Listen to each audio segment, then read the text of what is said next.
আপনাদের জীবনে সমস্যা যত বড়ই হোক না কেন, যদি ঈশ্বরের উপর অপরন্ত বিশ্বাস আর অপরিসীম ধৈর্য আপনাদের মধ্যে থাকে, তাহলে আপনি অর্জুন। শ্রীকৃষ্ণ কখনোই তার ভক্তদের সাথ ছাড়ে না। শ্রীকৃষ্ণ এই আমাদের মতো অর্জুনকে বারবার মহাভারতের মতো সংগ্রাম জিততে শেখান।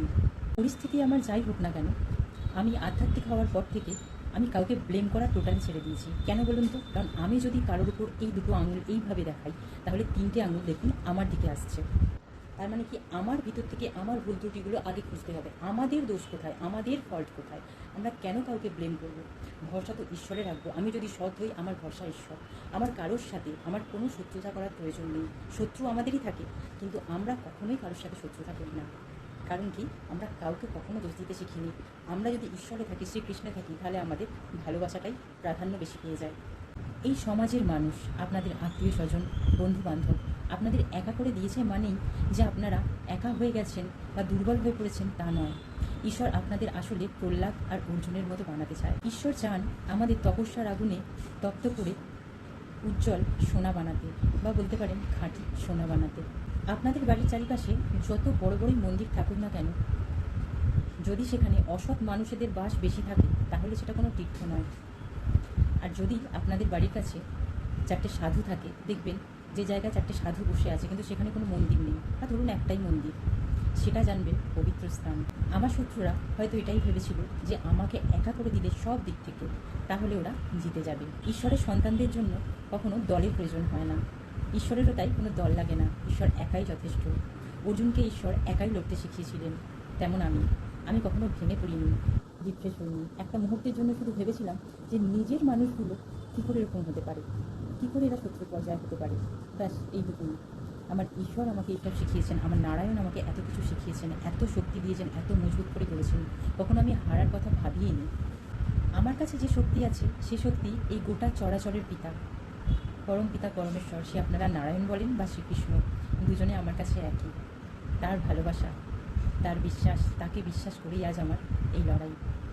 অর্জুনের ঈশ্বরের উপর বিশ্বাস নিয়ে চলুন মহাভারতের একটা ছোট্ট গল্প বলি। অর্জুনকে যখন কেউ ঠেকাতে পারছে না, তখন ভীষ্ম পিতামহ কথা দিলেন, প্রায় অ্যানাউন্স করে দিলেন যে আমি অর্জুনকে মেরে দেবো, আমার কাছে সে ক্ষমতা আছে, আমি পারবো। এটা পুরোপুরি অ্যানাউন্স হয়ে গেল। কিন্তু অর্জুন নিশ্চিন্ত, অর্জুনের কোনো ব্যাপারই না। রাত্রেবেলা শ্রীকৃষ্ণ সারা রাত্রি পায়চারি করছে। তো শ্রীকৃষ্ণ একবার ভাবলো আমি দেখে আসি ভিতরে গিয়ে অর্জুন কী করছে। শ্রীকৃষ্ণ গিয়ে দেখলেন অর্জুন দিব্যি শুয়ে আছে।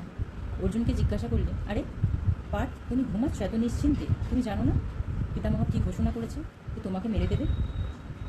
অর্জুন হেসে তখন শ্রীকৃষ্ণকে বললেন, মাধব, তুমি থাকতে আমার চিন্তা কিসের? যবে থেকে আমি তোমাকে সমর্পণ করেছি সব কিছু, আমার চিন্তা তো তুমি নিয়ে নিয়েছ। আমার তাহলে চিন্তা কিসের? আমি তাই নিশ্চিন্তে ঘুমাবো। আমি জানি যে তুমি আছো, আমার জিত নিশ্চিত। কৃষ্ণ কথা দিয়েছিলেন যে অস্ত্র ওঠাবেন না, কিন্তু কৃষ্ণ বাধ্য হয়েছিলেন। যেখানে অধর্ম, সেখানে কৃষ্ণ অস্ত্র ওঠাবেন না, এটা হতেই পারে না। তাই আপনারা ঈশ্বরের উপর যদি বিশ্বাস রাখেন, ঈশ্বর আপনাকে লড়াই শেখাবে। ঈশ্বর এটাও বলবে যে আমি অস্ত্র ওঠাবো না, কিন্তু না, প্রয়োজনে ঈশ্বর আপনার জন্য সমস্ত কিছু করতে পারে। তাকে শুধু একবার বিশ্বাস করে দেখুন। মৃত্যু হয়েও ঈশ্বর হরণ করেন। দেখুন, অর্জুনের চিন্তা ঈশ্বরের চিন্তা। হ্যাঁ, আমরা যদি ঈশ্বরকে সমস্ত কিছু সমর্পণ করি না, চিন্তাটা ঈশ্বর আপনার জন্য করবে। আপনাকে আর কোনো চিন্তাই করতে হবে না যে আমার ভক্তকে আমি কিভাবে রক্ষা করব। দায়িত্ব ঈশ্বরের। আমাদের মতো প্রেমময় ভক্তদের জন্য ঈশ্বর সুদর্শন চালাতে দুবার ভাবেন না। অধর্মের নাশ করতে ঈশ্বর একদমই পিছপা হন না। আপনারা যদি ধর্মের সাথে আর সত্যের পথে চলেন, তাহলে আপনাদের আর কোনো ভয় নেই। শুধু ঈশ্বরের উপর আস্থা রাখুন আর এগিয়ে চলুন, কোনো ভয়